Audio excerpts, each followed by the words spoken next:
Welcome into another edition of The Current Report, our weekly roundup of what's happening in the world of digital media. I'm your host, Chris Brooklier. This week, we're taking another crack at how AI is changing our world. But let's put aside AI writing a movie script for now and focus on how machine learning can influence how we discover those movies on streaming platforms. Michelle Castillo, who just joined The Current as a contributor and has a wealth of experience at places like Adweek, the LA Times, CNBC, and more, recently wrote about this topic and how the technology has the potential to cut down the time it takes for us to pick out what we want to watch. This could have big business and advertising consequences. So let's get into it with Michelle. All right, Michelle, happy to have you here. How's life at The Current so far? It's been great. I'm writing about some of my favorite topics, advertising and the intersection of how AI is changing things. I was in Qatar, actually, at Web Summit speaking, one of the biggest tech conferences for the Middle East. So there's going to be a lot I'm going to be doing for The Current, and I'm really excited to share it with you guys. Yeah. Definitely. I mean, impressive background, right? CNBC, Cheddar, amongst others. Always like a fellow TV news person with me here. So let's get into your story that you wrote for The Current, which I found really interesting. It was about how AI is getting into the discoverability of what we search and what we find through streaming. So we know that these algorithms have been sort of embedded into all of these different streaming services, possibly since their inception. But what's new about the introduction of AI or machine learning and in terms of how we discover content?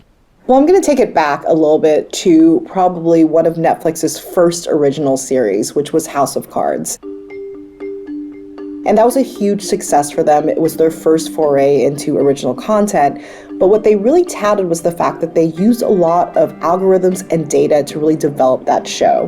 One of the things they found out specifically was the fact that people were more likely to binge watch television if it was about an hour-long drama show. And that's why they made the decision, which now has changed the face of streaming, to release all 13 episodes of House of Cards at once. They also knew they had a hit because they knew their audiences loved David Fincher, and they knew their audiences loved Kevin Spacey, and this whole British adaptation, they just saw that whoever subscribed to Netflix at that time was going to watch that, at least the majority of people. Now, things have evolved since then, and that's why I don't know if they would tout the same reliance on data for every single show they pick. I think when we look at a Netflix or a Hulu, they're just making a lot of bets right now. But that idea of relying on audience data to figure out what people want to watch has evolved quite a bit. We're at the point now where without the aid of AI, they're able at least to make several different profiles and kind of group you. If you watch a lot of comedy, you'll start noticing when you look at, I'm using Netflix as an example here, 3-word descriptions like heart-beating terror or gut-busting comedy, that you might be into those buckets that like that content based on your watching history. Now, what AI does is add another level to that. It can analyze much more data at once. It can really do it faster. So instead of having 20 buckets where they can put people in, they can individually pick something that you might want to watch. And this becomes really useful if you think about how you watch TV. So let's say I watched Game of Thrones on HBO, which I did watch when it was when it was still being currently played. But at the same time, in the past, your algorithm might be like, oh, this person likes Game of Thrones. They might want to continue to watch fantasy dramas for the rest of their HBO viewing experience, which in reality, the majority of us probably want a break from that. And now with AI, they can pick up on those nuances and they can realize, hey, this person probably has watched hours of Game of Thrones or hours of a fantasy drama. They might want something different. And in our experience, they tend to turn to comedy late at night. They want to end the night on a 30-minute comedy. So at this time, after we've seen them watch something, we probably won't suggest what I guess the typical algorithm would have shown, more of the same content. We can start suggesting things that we think they would like based on their past viewing behavior, and it can be really individualized. And that's really where AI is going to be a game changer. Interesting. It's like it's the precision on top of the precision in terms of the data, sort of the new landscape of data. So someone that you spoke to for the story, Julia Alexander, who I'm a big fan of actually for her work at Puck, also at Parrot Analytics, she was saying that there's a paradox of choice within streaming. I mean, obviously, I know that. I'm sure you know that just with the massive amount of lists that you have, whatever people tell you to watch, Can you describe this paradox for me a little bit more? So I think we've all faced this, Chris. The idea that you open, let's say, your Peacock app and you just see hundreds of shows and different categories, and you're spending so much time scrolling. I think there was one study that showed that we were spending about 41 hours a year trying to pick a TV show.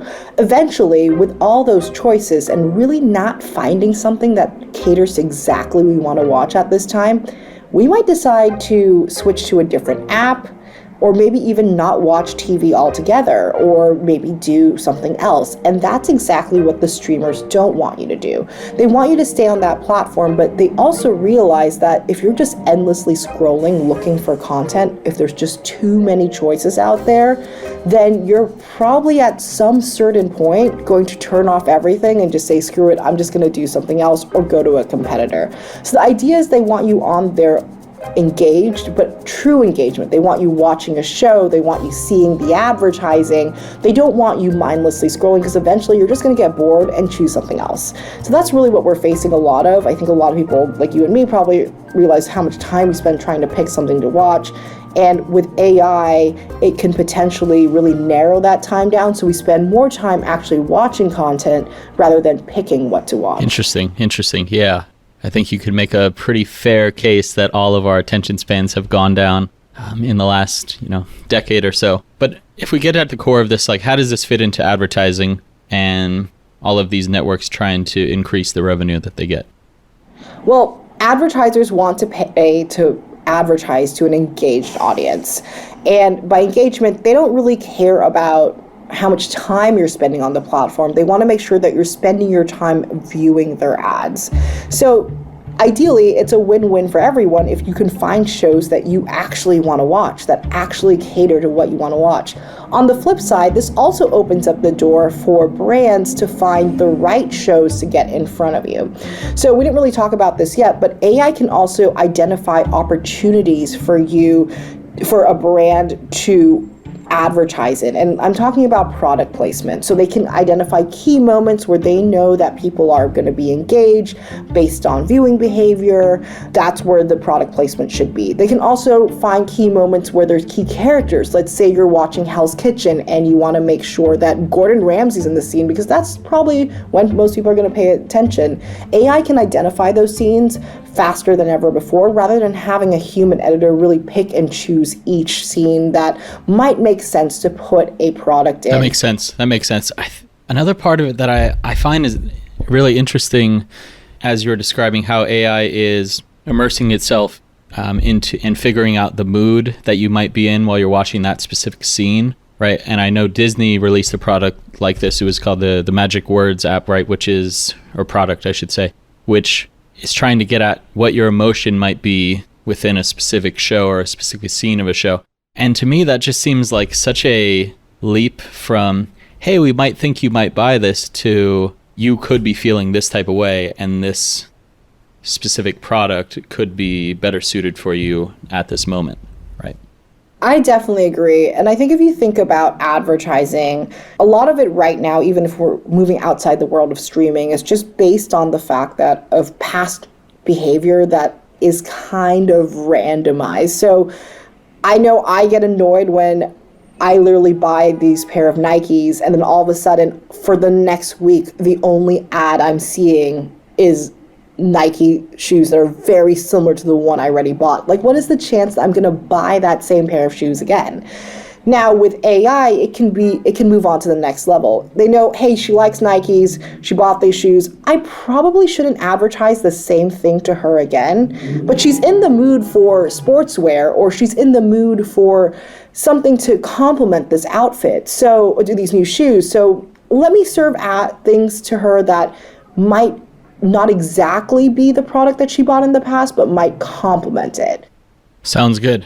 We'll have to see, obviously, as retail data comes into the picture, and that's hopefully giving the most recent purchase data, right? And you mix in programmatic, and we can hopefully avoid, you getting Nike'd out right now. And I also think that on top of that, we're probably going to learn more as I mentioned, upfronts and new fronts are coming up in a few weeks and months.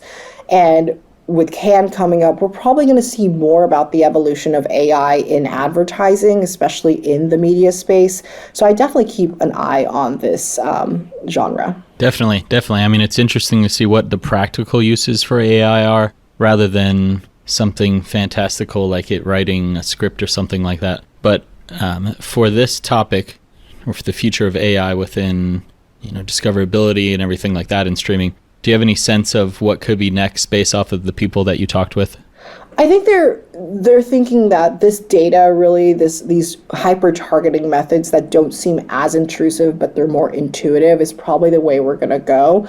It's going to arm a lot of sales teams with more data when they go out during the upfronts to their brands to try to get more clients. One thing that Julia had mentioned was the idea that she doesn't think AI is going to completely take over the streaming advertising sales process. She said that she still thinks that we need people and relationships to broker those deals. But what it's going to do is arm those teams with much more information than we had before, much more tools to be effective at reaching the right audience. And actually, the age of having not really that great way of tracking metrics is kind of null and void. And that's what I've been hearing from a lot of analysts. AI is just going to make it easier to actually show effectiveness in these campaigns, especially for streamers. And I think that overall this is a good thing, but don't worry, humans will still need to be there to do the jobs, to code the programs.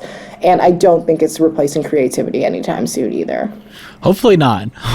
Yeah, hopefully not. All right. Well, I'm looking forward to seeing what you cook up next here on The Current, and it was great having a chat with you.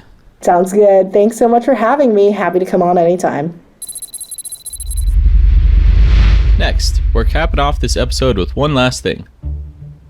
ESPN made big news last month when it announced a joint sports streaming venture with Warner Bros. Discovery and Fox in what's expected to be live sports' biggest jump into streaming yet. Recently, ESPN's chairman Jimmy Pitaro was asked by Axios reporter Sarah Fisher about the value of that live sports streaming bundle, when the media giant already has plans to bring over all of ESPN over the top next year. First off, optionality. It's really focused on the consumer. Consumer first, giving the consumer, the sports fan, more options. There are right now over 50 million non-pay TV households in this country. And we know a big chunk of them are sports fans. And so the idea is to create a product that speaks to them, that can get them off of the sidelines. And that's it for this edition of The Current Report. For a deeper dive on all these stories plus more, check out thecurrent.com. And of course, please like and subscribe on YouTube, plus leave us a review on Spotify, Apple, or wherever you listen. And if you want to hear more from The Current, listen to The Current Podcast, where we interview some of marketing's biggest leaders about their keystone career moments and where the industry is going next. We'll see you next week.